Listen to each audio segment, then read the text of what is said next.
তোফায়েল আহমেদ বাংলাদেশের রাজনীতির এক অনন্য নাম। বাংলাদেশের 1971 সালের মুক্তিযুদ্ধে তার যে ভূমিকা ছিল সেই ভূমিকা অনস্বীকার্য।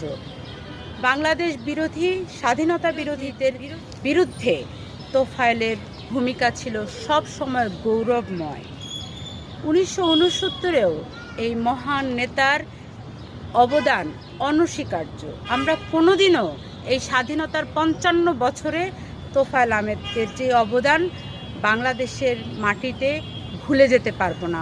অথচ বাংলাদেশে এমন একটা পরিস্থিতি তৈরি হয়েছে, যখন অসুস্থ হয়ে তাকে হাসপাতালে নেওয়া হলো, যখন তিনি আইসিইউতে, তখন তার বিরুদ্ধে ওয়ারেন্ট জারি করা হয়েছে। আফসোস, একটা মানুষ মৃত্যু পথযাত্রী, অবস্থা সংকীর্ণ। সেই অবস্থায় বাংলাদেশের কি আইনের পরিস্থিতি যে ওয়ারেন্ট জারি করে এমন একটা মানুষের বিরুদ্ধে? একটাবার ভাবতে পারেন বাংলাদেশে আইন কোথায় গিয়ে দাঁড়িয়েছে। তারপর যখন তার মৃত্যু হলো, যখন তার জানাজা দেওয়ার সময় হলো, তখন আশেপাশে তার শুভাকাঙ্ক্ষীরা যখন জয় বাংলা স্লোগান দিচ্ছিল, তখন 7-8 জনকে পুলিশ আটক করলো। কেন? জয় বাংলা কি কোনো দলের স্লোগান?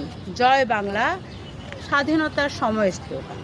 অতএব জয় বাংলা বলার কারণে সেই জানাজাতে হট্টগোল করেছে, পুলিশ আটক করেছে। ওই সময় কি কাউকে আটক করা যায়? ভাবতে পারেন একবার বাংলাদেশের আইনের অবস্থা কোথায় গিয়ে দাঁড়িয়েছে। অতএব আমরা চাইব বাংলাদেশ সুন্দরভাবে এগিয়ে যাক, যেখানে প্রয়োজন সেখানে আইনের প্রয়োগ হোক। এভাবে কখনো আইনের অপপ্রয়োগ আমরা চাই না। তোফায়েল আহমেদের বিদেহ আত্মার প্রতি আমরা মাগফিরাত কামনা করছি। আল্লাহ তার সকল গুনাহ মাফ করে দিয়ে তাকে যেন বেহেশত নসিব করে।